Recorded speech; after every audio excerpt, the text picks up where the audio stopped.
Originally, my goal as a researcher was to figure out what are the competencies that leaders in this new world really need to be successful. And our research identified 7 competencies: being a power sharer, a visionary, being an adapter, being an accelerator, an analyst, a prospector, being a great listener. That said, as we work more and more with leaders in this VUCA disrupted world, we see that the best ones, they still dabble and they still have one foot in that more traditional leadership space, that more traditional leadership style. Sometimes they are more command and control. They're tellers, they're power holders. Yes, these new world or these emerging traits are important, but sometimes we still need to be traditional. And that's where these 7 tensions were born. I call them the 7 tensions of the digital age. It's a tension between the traditional and the emerging world.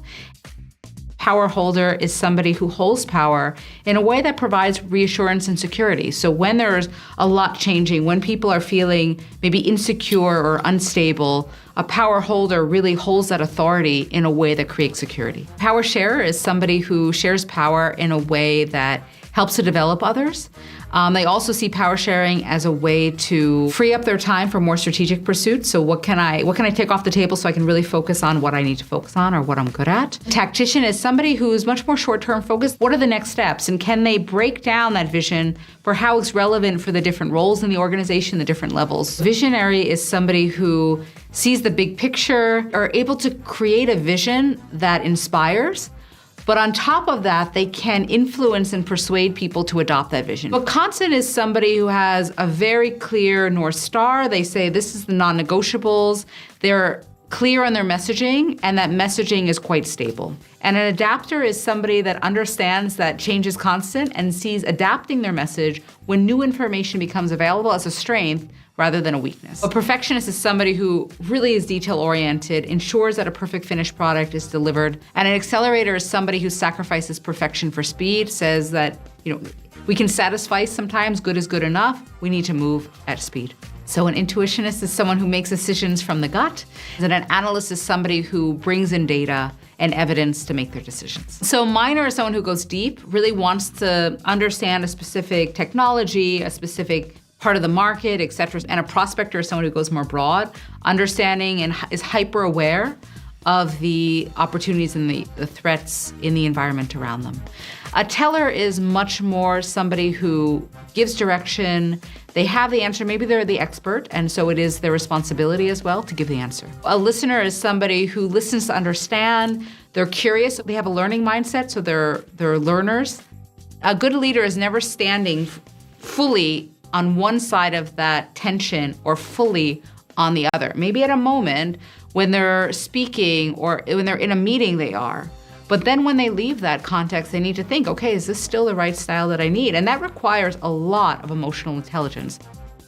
I would never tell a leader, aim for a great balance on all 7. I think that's too much. Pick out the 3 or 4 that they think are really important for them to be able to move between and to focus on those. If you rely on one side exclusively, the downsides of that side are going to become apparent. So let's take the first tension we talk about, the listener and the teller. If I'm only a teller, right?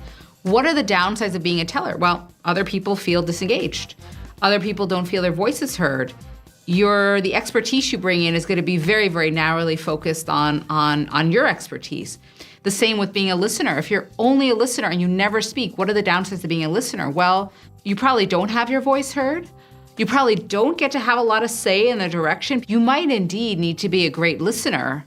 And in that situation, you might also need to be able to hold power.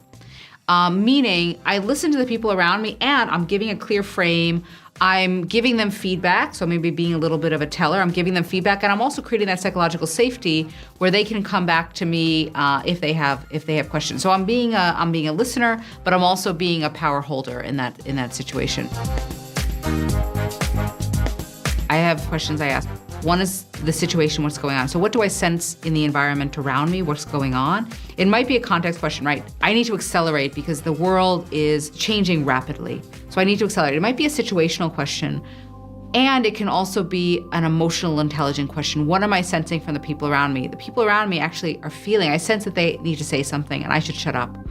Or I'm sensing that they're frustrated because I've shared all this power, but maybe they're not ready for it. I need to hold a little bit of power. I've certainly seen leaders who aren't able to do that. They have a message that is very clear.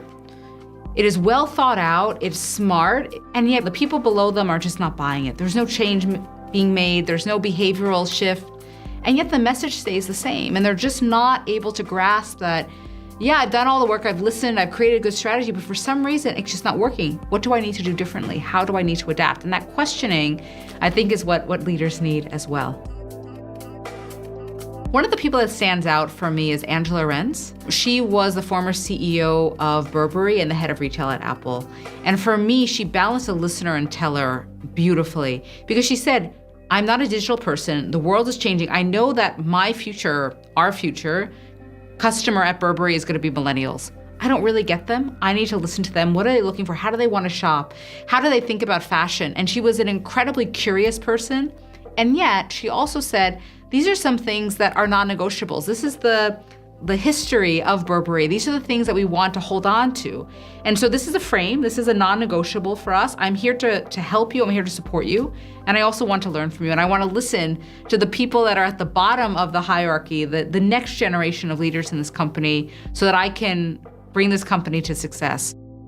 Another leader that I admire is Matthias Döpfner. He was the head of the German media company Axel Springer. He was the perfect balance on miner and prospector because advertising media, one of the most disrupted spaces when he came into the picture about 15, 20 years ago, really saying, okay, I need to understand how this industry is changing, how our readers and our customers want to digest media differently. So very much a prospector. He took his top team to Silicon Valley. They stayed six months there. He took the next levels down with him and he said, we're gonna live like startups. I know you are in your comfort zone of executive life. We're gonna take you there. You're gonna fly economy class. You're gonna share rooms in kind of a not so nice hotel so that you really feel like the world that we're trying to adapt to, the startup world. And that was his prospecting part of the leadership, but then saying, okay, there are a few areas where we already have competency. There's some that we don't. We're going to sell those off. But where we have competency, we're going to dive into this and we're going to invest and we're going to be miners here. So he was great at toggling between this prospector and miner. I see normally when leaders are on one side, so they have a sweet spot on one side and their range is very short, very focused. One of two things are happening, either a lack of skill, right? So they're very much tacticians. They don't really know how to be visionaries. They don't know how to create a vision. They don't know how to influence people, or they're very much power shares. They don't really know how to hold power. But more likely, I see they know how, but there's a fear that keeps them from going there. Let us say that they are an absolute power sharer. What is their fear? Their fear is the downside to becoming a power holder, being seen as authoritarian, being maybe too assertive, being too aggressive, pushing down the voice of the people that work for them. That's their fear. And so exploring, are all power holders this? Why do you have that view? Give me some examples of power holders that you think do so in a way that helps the team. Kind of working through and understanding where those fears come from can release them to feel more emboldened to explore that range. Same thing when I see the visionary versus tactician. Sometimes people are afraid to go onto the visionary side because they're like, oh, that's so fluffy, and I don't know what exactly that would entail, and I'm not a very good storyteller. I'm not very inspiring. So they're kind of afraid also of going there and failing and kind of exploring that visionary side of them and saying, okay, what does a vision look like? What do you think would be inspiring for your team? Why do you think vision is sometimes fluffy? How can we create a vision that's not fluffy? Challenging their fears or their misconceptions about what these other sides of the tensions might look like in a negative way. Many leaders come into my classroom utterly terrified of this world. They don't want to say it. Yes, the world is changing. There's no doubt about that. And yes, all of their expertise might not be so relevant anymore. And can they still be effective leaders if they share power and if they listen?